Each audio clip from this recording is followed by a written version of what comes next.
সাম্প্রতিক সময়ে আইন শৃঙ্খলা রক্ষাকারী বাহিনীর পোশাকে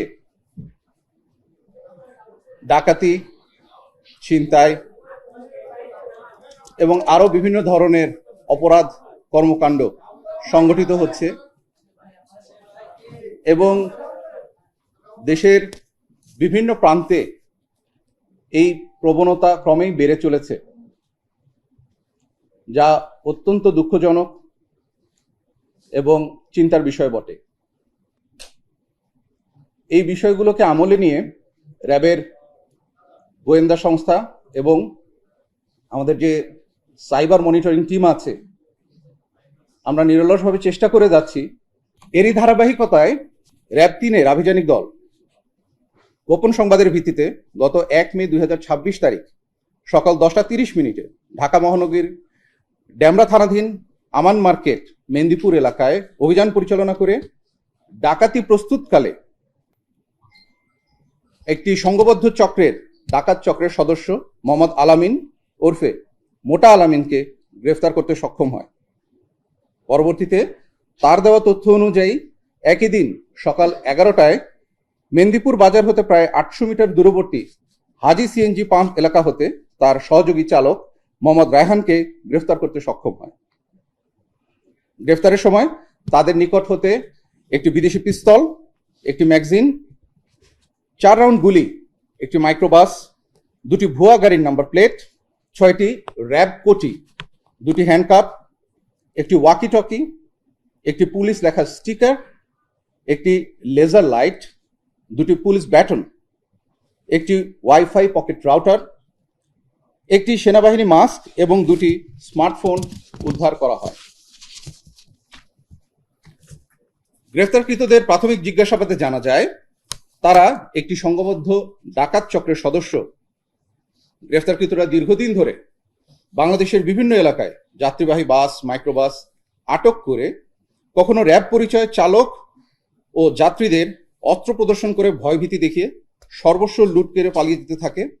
আবার কখনো এই চক্রটি আলামিনের নেতৃত্বে পুলিশের ট্যাগ ব্যবহৃত গাড়ি নিয়ে যৌথ অপারেশনের নামে সেনাবাহিনীর মাস্ক পরিহিত অবস্থায় ডাকাতি করত। গ্রেফতারকৃত আলামিন উক্ত ডাকাত চক্রের অন্যতম সদস্য।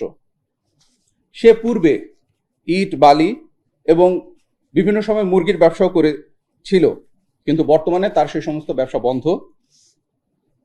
ডাকাত দলের অন্য সদস্য মোহাম্মদ রায়হান পেশায় একজন চালক। তিনি বিভিন্ন সময়ে ডাকাতির ধরন অনুযায়ী মিনি ট্রাক, মাইক্রোবাস সহ চাহিদা অনুযায়ী যানবাহন সরবরাহ করে নিজে চালকের ভূমিকা পালন করত। এছাড়াও সে ডাকাতির পূর্বে ঘটনাস্থল পর্যবেক্ষণ, ডাকাতির সময় ও ডাকাতির শেষে ঘটনাস্থল হতে পলায়ন এবং ডাকাতির মালামাল পরিবহনের দায়িত্ব পালন করে থাকত। এবার আসি, যে 2জন অপরাধীকে গ্রেফতার করা হয়েছে তাদের ভেতরে আলামিন ওরফে মোটা আলামিনের বিরুদ্ধে ঢাকা মহানগরীর খিলগাঁও থানায় একটি ডাকাতি, কেরানীগঞ্জ থানায় একটি অস্ত্র মামলা, 2টি ডাকাতি মামলা, মুগদা থানায় একটি চুরির মামলা, নারায়ণগঞ্জের সিদ্ধিরগঞ্জ থানায় একটি ডাকাতির মামলা, রূপগঞ্জ থানায় একটি ডাকাতি মামলা ও টাঙ্গাইল জেলার সদর থানায় একটি ডাকাতি মামলা সহ মোট 8টি মামলা রয়েছে। অর্থাৎ তিনি একজন ইতিপূর্বে চিহ্নিত সন্ত্রাসী। উল্লেখ্য যে গত 31 জানুয়ারি 2023 সালে ঢাকা জেলার কেরানীগঞ্জ মডেল থানাধীন এলাকা হতে স্বর্ণ ব্যবসায়ী নাহিদ ও খোকনের কাছ থেকে নগদ 71 লক্ষ টাকা জোরপূর্বক র্যাব পরিচয়ে ডাকাতির যে মামলা হয়েছিল সেই মামলার সে প্রধান আসামি ছিল। এছাড়াও গ্রেফতারকৃত আলামিন গত 25 মে 2025 তারিখে তাকে ডাকাতি মামলায় র্যাব কর্তৃক আটক করে খিলগাঁও থানায় হস্তান্তর করা হয়। পরবর্তীতে সে জামিনে মুক্তি পেয়ে পূর্বের ন্যায় ডাকাতি শুরু করে। র্যাব কর্তৃক আলামিনকে প্রায় 5 মাস যাবৎ গোয়েন্দা নজরদারিতে রেখে অবশেষে গতকাল তাকে আমরা হাতে নাতে গ্রেফতার করতে সক্ষম হই। গ্রেফতারকৃতদের বিরুদ্ধে আইনানুগ ব্যবস্থা যেগুলো রয়েছে সেগুলো গ্রহণের যে পরবর্তী কার্যক্রম, সে কার্যক্রম চলমান রয়েছে। আমাদের মূল উদ্দেশ্য হচ্ছে অপরাধী যারা আছে, যারা এই ধরনের ঘৃণ্য অপরাধ করছে, আইন শৃঙ্খলা রক্ষাকারী বাহিনীর বেশ ধরে ভুয়া পরিচয় ধারণ করে এই ধরনের অপরাধ সংগঠন করছে তাদেরকে দ্রুত সময় আইনের আওতায় নিয়ে আসা এবং আপনাদের মাধ্যমে এই বিষয়গুলোকে জনমানুষের সামনে উপস্থাপন করা, যাতে করে দেশের সাধারণ জনগণের ভিতরে সচেতনতা তৈরি হয়। এবং দুঃখের বিষয় হচ্ছে যে যখন এই ধরনের অপরাধ সংগঠিত হয় তারা অতি দ্রুততার সাথে ঘটনাগুলো সংগঠিত করে, যাতে করে জনসাধারণ তাদেরকে চ্যালেঞ্জ করার জন্য খুব একটা সময় পায় না। তো সেই সুবিধাটা নিয়েই তারা এই ধরনের অপকর্মগুলো সংগঠিত করছে।